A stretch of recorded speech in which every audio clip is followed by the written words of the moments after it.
जय श्री कृष्णा। राधे राधे दोस्तों, आप सभी का दिन शुभ और मंगलमय हो। आप सभी पर भगवान विष्णु की कृपा सदा सर्वदा बनी रहे। आज की वीडियो में हम सुनेंगे माघ मास महात्म्य का अध्याय 3 और साथ ही सुनेंगे भगवान कृष्ण की एक अद्भुत कहानी। तो आप सभी लोग हमारे साथ जुड़े रहिएगा और वीडियो को पूरा अवश्य देखिएगा। आपको हमारे चैनल पर माघ मास के महात्म्य की कथाएं प्रतिदिन सुनाई जा रही हैं। यदि आपने चैनल को सब्सक्राइब नहीं किया है तो चैनल को भी सब्सक्राइब कर लीजिए। तो प्रिय भक्तजनों, आज का अध्याय प्रारंभ करते हैं। आज के अध्याय में दत्तात्रेय जी कहते हैं कि हे राजन, एक प्राचीन इतिहास कहता हूँ। भृगु वंश में ऋषिका नाम की एक ब्राह्मणी थी जो बाल्यकाल में ही विधवा हो गई थी। वह रेवा नदी के किनारे विंध्याचल पर्वत के नीचे तपस्या करने लगी। वह जितेंद्रिय, सत्यवक्ता, सुशील, दानशीलता तथा तप करके देह को सुखाने वाली थी। वह अग्नि में आहुति देकर उच्च वृत्ति द्वारा छठे काल में भोजन करती थी।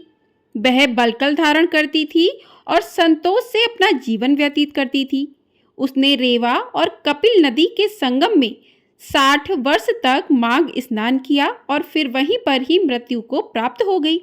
माघ स्नान के फल से वह दिव्य 4000 वर्ष तक विष्णु लोक में वास करके शुद्ध और उपसुंद दैत्यों का नाश करने के लिए ब्रह्म द्वारा तिलोत्तमा नाम की अप्सरा के रूप में ब्रह्मलोक में उत्पन्न हुई।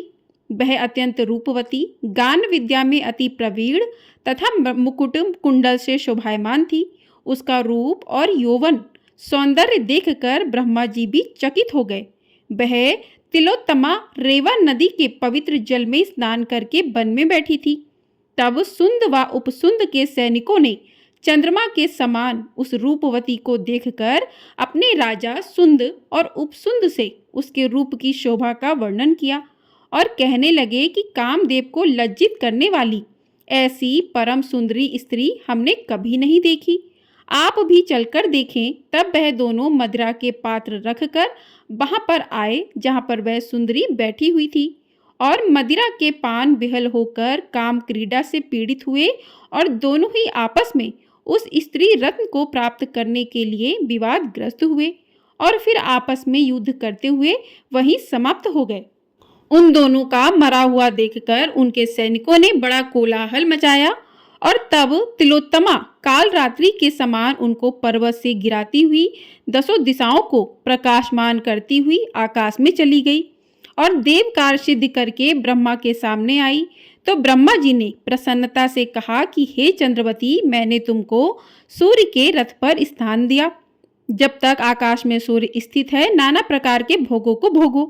सो हे राजन, वह ब्राह्मणी अब भी सूर्य के रथ पर माघ मास स्नान के उत्तम भोगों को भोग रही है। इसलिए श्रद्धावान पुरुषों को उत्तम गति पाने के लिए यत्न के साथ माघ मास में विधि पूर्वक स्नान करना चाहिए। बोलिए भगवान विष्णु की जय। तो इस प्रकार से आज का अध्याय यहीं पर समाप्त हुआ। अगला अध्याय आप कल की वीडियो में सुनेंगे। आइए अब सुनते हैं भगवान श्री कृष्ण की एक अद्भुत कहानी। तो प्रिय भक्तजनों, यह कथा हमारे देश के साक्षी गोपाल नामक एक मंदिर से जुड़ी हुई है। कथा के अनुसार एक बार 2 ब्राह्मण वृंदावन की यात्रा पर निकले।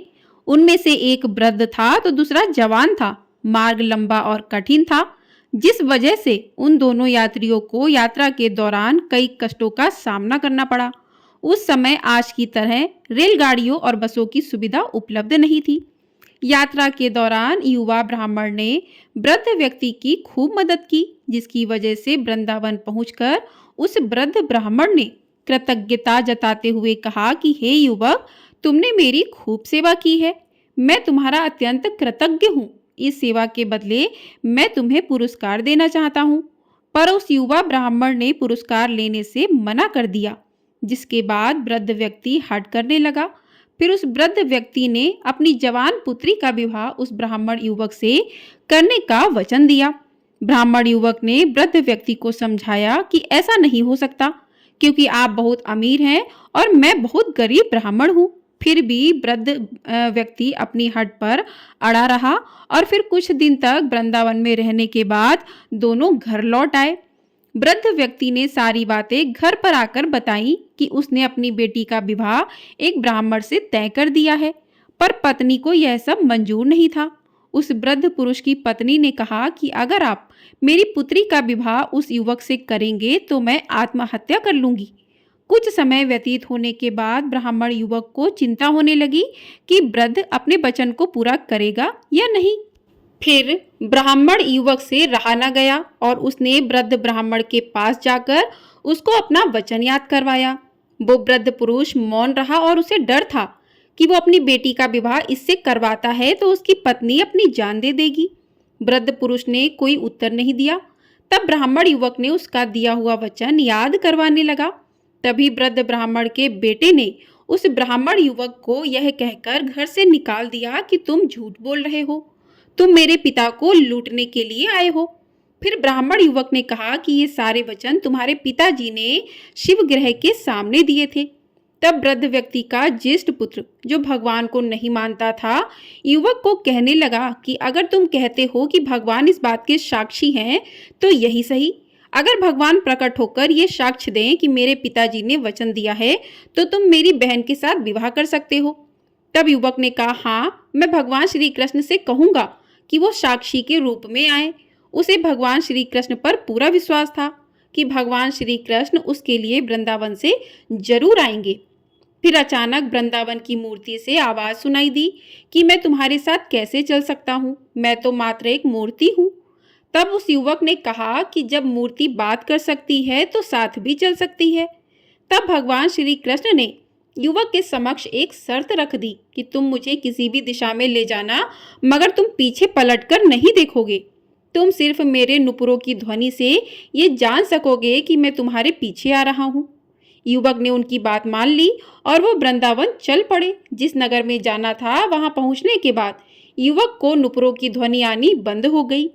युवक ने धैर्य न धरकर पीछे मुड़कर देख लिया। मूर्ति वहीं पर स्थिर खड़ी हुई थी। अब मूर्ति आगे नहीं चल सकती थी क्योंकि युवक ने पीछे मुड़कर देख लिया था। वो युवक दौड़कर नगर पहुंचा। सब लोगों को इकट्ठा करके बोलने लगा कि देखो, भगवान श्री कृष्ण साक्षी रूप में आए हैं। लोग स्तब्ध थे कि इतनी बड़ी मूर्ति इतनी दूरी से चलकर कैसे आई।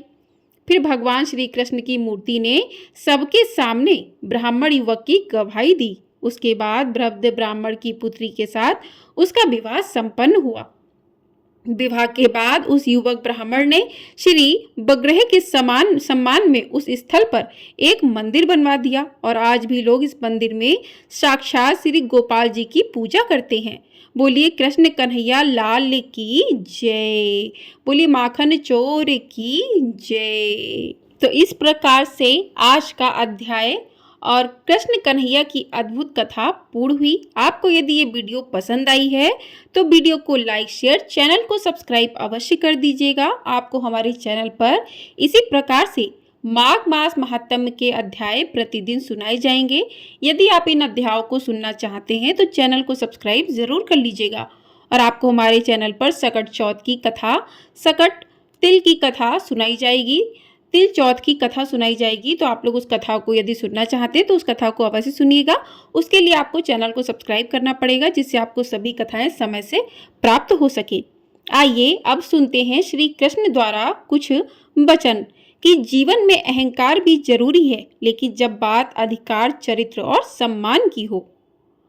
दूसरा वचन श्री कृष्ण कहते हैं कि जो चाहते हैं वह करें, लेकिन प्रेम, करुणा, नम्रता और भक्ति के साथ करें।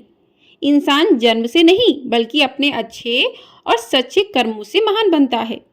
खुशियां मन की एक स्थिति है, बाहरी दुनिया से इसका कोई भी लेना देना नहीं है। व्यक्ति को खुद से बेहतर कोई नहीं जान सकता, इसलिए स्वयं का आकलन करना बेहद जरूरी है। परिवर्तन ही संसार में स्थायी है, इसलिए परिवर्तन से नहीं घबराना चाहिए। श्री कृष्ण की कुछ इन वचनों को इंसान को अपने जीवन में जरूर उतारना चाहिए। कहते हैं कि भगवान ने जो भी वचन दिए वो पुरुषों की, भक्तों की भलाई के लिए दिए हैं। तो इस प्रकार से भगवान के इन वचनों को जीवन में उतारकर हर भक्त का उद्धार हो सकता है। बोलिए कृष्ण कन्हैया लाल की जय। तो इसी के साथ इस वीडियो को करते हैं यहीं पर समाप्त। मिलते हैं अगली वीडियो में अगले अध्याय के साथ। आपको वीडियो पसंद आई है लाइक अवश्य कर दिया कीजिए। आपका लाइक हमारे लिए बहुत अधिक महत्वपूर्ण होता है। कमेंट बॉक्स में राधे राधे अवश्य लिखिएगा। जय श्री कृष्णा।